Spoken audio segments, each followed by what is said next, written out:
जेठानी का बदला। साक्षी एक लालची और चालाक महिला होती है। माँ, मैं तो अजय से ही शादी करूंगी, चाहे जो हो जाए।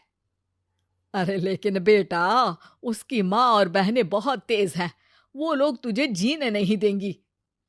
ओहो माँ, वो तुम मुझ पर छोड़ दो। बस जाकर वहां मेरी शादी की बात करके आओ। अजय के पिता कहते हैं, देखिए बहन जी, हमारे पास भले ही खूब पैसा है, लेकिन मेरी बीवी की जबान पर कोई कंट्रोल नहीं है। मैं साफ साफ बताकर शादी करवाना चाहता हूँ। कल को मेरे घर में क्लेश नहीं होना चाहिए। जी वो तो मेरी बेटी जानती ही है, मैंने भी उसे यही कहा, लेकिन वो फिर भी शादी करने को तैयार है, आप फिक्र ना करें। और इस तरह से साक्षी की शादी अजय से हो जाती है। एक दिन अजय की छोटी बहन कहती है, हाय रे, कितनी देर से उठती हो तुम, 5 बजे उठा करो। कान खोल के सुन ले, अमीर घर में शादी तो कर ली है, लेकिन ये मत सोचना कि तेरे लिए यहाँ सोने के अंडे रखे हैं। घर का सारा काम और बाहर की सारी जिम्मेदारी सब देखनी है। और हाँ, मेरी बेटियों से काम करवाने का तो सोचना भी मत। साक्षी शुरू शुरू में तो शांत रहती है, लेकिन कहते हैं ना कि जबान का कोई भरोसा नहीं होता। एक दिन साक्षी कहती है, मैं घर जा रही हूँ, मेरी माँ की तबीयत ठीक नहीं है। हाँ हाँ, लेकिन पहले घर का सारा काम तो कर दे। और हाँ, जल्दी से आकर शाम का सारा काम भी करना होगा। मैं नहीं आऊंगी, क्योंकि मेरी माँ के पास कोई नहीं है। आज के खाने पीने का इंतजाम आप लोग कर लीजिएगा। साक्षी ये बोलकर वहां से निकल जाती है। बस फिर क्या था, जैसे ही साक्षी घर आती है, सास घर का दरवाजा खोलती ही नहीं। क्या करने आई है? अब इस घर में तेरे लिए जगह नहीं है। कल मेरी बेटी ने सारा खाना बनाया और तू अपने घर में मजे कर रही थी। देखिए, मुझे घर के अंदर आने दीजिए। ये क्या बात होती है? घर की बहू घर के बाहर खड़ी है, आप लोगों को शर्म आनी चाहिए। कल को आपकी बेटी के साथ ऐसा कुछ हुआ तो? अरे वाह, तू तो बद्दुआ मांग रही है मेरी बेटियों के लिए कि वो लोग परेशान रहे। अरे तेरे जैसे कर्म नहीं है जो पैसा देखा और लड़का फंसा लिया। साक्षी देर रात तक घर के बाहर खड़ी रहती है, तभी उसके ससुर काम से वापस आते हैं। अरे बेटा, बाहर क्यों खड़ी हो? अभी आई हो क्या? साक्षी ससुर को सारी बात बता देती है। ससुर उसे लेकर घर के अंदर आते हैं। ये क्या मोहल्ले में तमाशा लगा रखा है तुम माँ बेटियों ने? घर की बहू को घर के बाहर खड़ा कर दिया। अब क्या था, घर के अंदर आकर ससुर का साथ मिला तो साक्षी की भी जुबान खुल गई। और फिर कुछ सालों बाद, देखो तुम सब, अब इस घर में मैं रहूंगी या फिर ये लोग। शादी के 5 साल हो गए, मैंने पूरे घर का एक एक काम किया, नौकरानी बना दिया तुम लोगों ने। अब मैं इन लोगों के साथ नहीं रहूंगी। ससुर साक्षी को समझाता है, लेकिन सास भी बहू के साथ रहने से मना कर देती है। और फिर बेटा ना चाहते हुए भी साक्षी को लेकर अलग हो जाता है।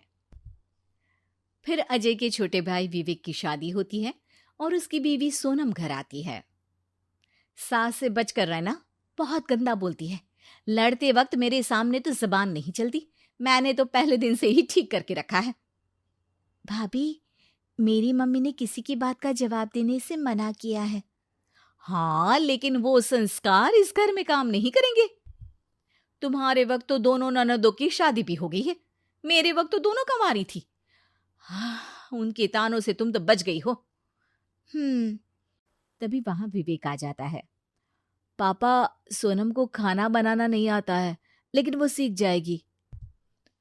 तेरी माँ भी अब बीमार रहती है, उससे भी खाना नहीं बनता। काम के सिलसिले में लोगों का आना जाना भी लगा रहता है। तो ऐसा करते हैं कि हम लोग एक खाना बनाने वाली रख लेते हैं। अब क्या था, साक्षी जब भी अपने ससुराल आती, सोनम को आराम करता देख जलन के मारे परेशान हो जाती। वाह, महारानी जी सो रही हैं। मैं तो इस वक्त भी किचन में रहा करती थी, और ये सास जब बीमारी के कारण सो रही है, उस वक्त तो अपनी दोनों बेटियों के साथ मिलकर मेरे सर पर नाचा करती थी। भाभी, मम्मी जी थोड़ी तेज तो है ही, मुझे भी कई बार बोल देती हैं, लेकिन कोई बात नहीं, ससुराल में तो सहन करना ही पड़ता है। मैं पापा से बोल देती हूँ तो वही समझा देते हैं मम्मी को। तभी वहां बड़ी ननद आ जाती है। साक्षी, तू तो सोनम से दूर ही रहा कर, अपनी तरह उसे भी बदतमीज बना देगी। वाह जी वाह, मेरी जुबान भी तो तुम लोगों ने खुलवाई थी, और क्या लेने आ जाती हो तुम लोग यहाँ? दोनों की लड़ाई हो रही होती है कि वहां सोनम आ जाती है। अरे बड़ी दीदी, आप कब आई? ये कहकर वो उनके पैर छू लेती है। जीती रहो सोनम। फिर वो साक्षी से कहती है, ये देखो, इसे कहते हैं नमस्कार। लड़की मायके आती है तो वो इसी चीज के लिए ना कि तुम जैसी बेकार भाभी की शक्ल देखे। मुझसे सवाल कर रही हो? तुम बताओ, जब माँ ने तुम्हें घर से निकाल कर बाहर कर दिया है, फिर क्या करने इस घर में घुसी रहती हो? शर्म नहीं आती हमारे घर में फूट डालते? अरे दीदी, दूर से आई हैं, आराम करिए, मैं चाय बना कर लाती हूँ।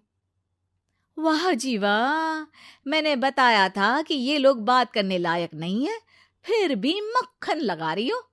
अरे ये किसी काम की नहीं है सोनम, बाकी तुम भी मुझे तो बड़ी चालाक लगती हो। ठीक है दीदी, आपको मैं चालाक लगती हूँ तो मैं कुछ नहीं कर सकती। साक्षी देखती है कि जो ननद उसकी शक्ल भी नहीं देखना चाहती थी, वो कैसे सोनम के लिए साड़ी लेकर आई है। दोनों कमरे में बैठकर बातें कर रहे हैं और चाय पानी पी रहे हैं। वाह जी वाह, मैं तो इन लोगों को सबक सिखाकर ही रहूंगी। मुझे अलग करके खुद फिल्मों जैसा प्यार मोहब्बत वाला परिवार बना रहे हैं।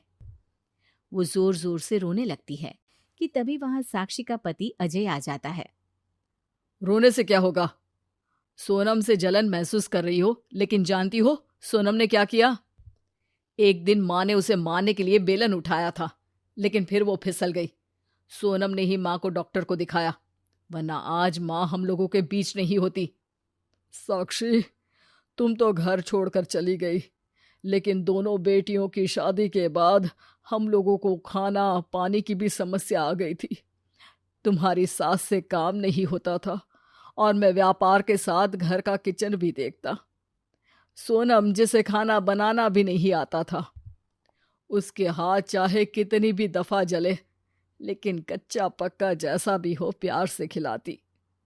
भाभी, किसी का ससुराल परफेक्ट नहीं होता और ना ही कोई बहू परफेक्ट होती है, लेकिन दो अनपरफेक्ट लोग एक दूसरे को समझकर एक परफेक्ट लाइफ बिल्कुल चला सकते हैं।